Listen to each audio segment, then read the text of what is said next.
SUVs, crossovers, 4x4s, big tin boxes, whatever you want to call them, I don't really care. They seem to be the rage at the moment, but to be quite honest, I think they're quite ridiculous. Not many people actually need them, and when you look at it, apparently they're saying almost 1 in 2 cars that are sold tend to be either a crossover SUV or 4x4, basically a hatchback on stilts, effectively.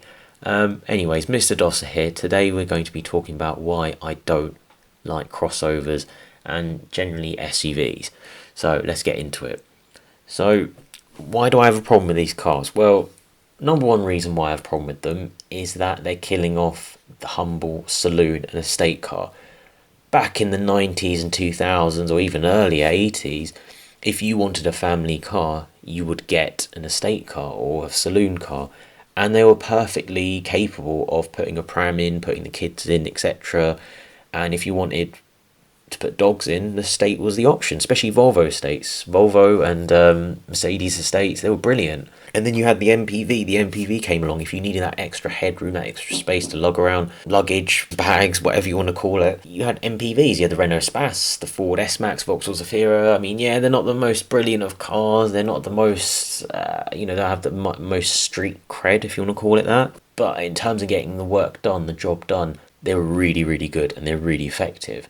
Now, the problem I have with these crossovers and SUVs are two things. Number one, a lot of them aren't four-wheel drive. So they give that perception of, yes, it's four-wheel drive. And a lot of the buyers, let's be honest, they don't really care about cars. And I understand a lot of people don't really care. It's an A to B car. However, I find that a lot of them are under the false presumption that it has four-wheel drive, and therefore when they do come to any sort of snow or ice, they think they're almost invincible, and then they get pleasantly surprised that actually the handling characteristics and traction and grip is almost identical to what it was of their old hatchback, front-wheel drive hatchback anyway. So there's that. Number one, not four-wheel drive. Number two, their ride is just not as good. They're compromised. If you think about it, the car has to be heavier. It's jacked up in the air, it's going to be heavier, it's going to be less economical, and as a result, the handling's not going to be as good. So if anything, that's three things I've just mentioned. So handling, weight, and economy, fuel economy, due to being heavier. So there's those three things which I think are just, well, that just ruins the car.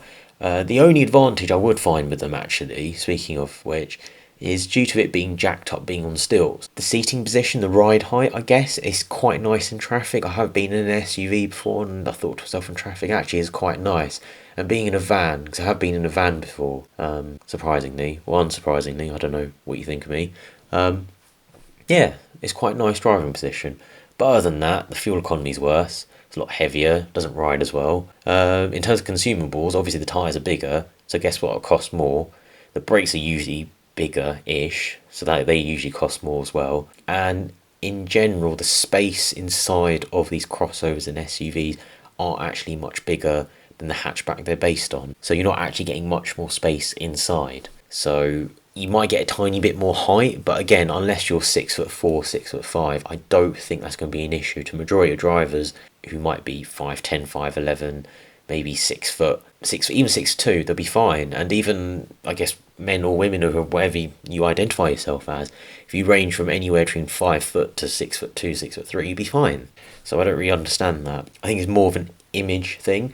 And as a result of this huge trend of SUVs and crossovers, it's killed off a lot of saloon cars and estate cars. A lot of people don't really buy them anymore, and it's a real shame because for me, myself, I might be looking into getting a saloon or an estate car in the future. But if I looked on the used market, I really do struggle because obviously I keep track because I'm obsessed with cars. I look on Auto Trader and Piston Heads and blah blah blah, and I look at how many are for sale, and I'm finding it very hard now to find a petrol 6-cylinder, 8-cylinder saloon or estate car.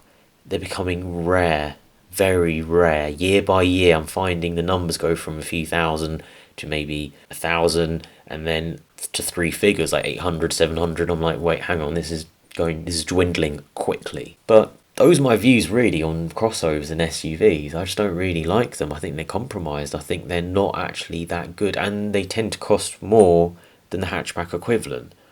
So what are you actually getting? Because they take up more space in terms of their size, their footprint, if you want to call it that. They're not as economical, and yet people like them. I think it's more of an image thing, because don't get me wrong, I guess you know what it is. I know what it is. I've just thought of this. I should have thought of this before, to be honest. Range Rovers. I've got nothing against Range Rovers. I love Range Rovers. It's one of the few SUV 4x4s that I like. The Range Rover, but it's properly good car. It's a proper luxurious, heavy, nice car to be in. It's a nice place to sit. You can just waft around. And same with the G-Wagon. They're really capable. And then they have diffs, locking diffs, blah, blah, blah. You can wade through meters worth of water. They're properly good cars. These crossovers will not be able to do that at all. A little puddle will cross over and it'll just break. It'll just go, meh, can't work, sorry. But yeah, I think the problem is a lot of people cannot, they want that Range Rover lifestyle, they want that Range Rover look, but unfortunately they can't afford the Range Rover, so they think, well, okay, if I can't afford a Range Rover, I'll go for these little crossover SUV things, which are sort of imitate it.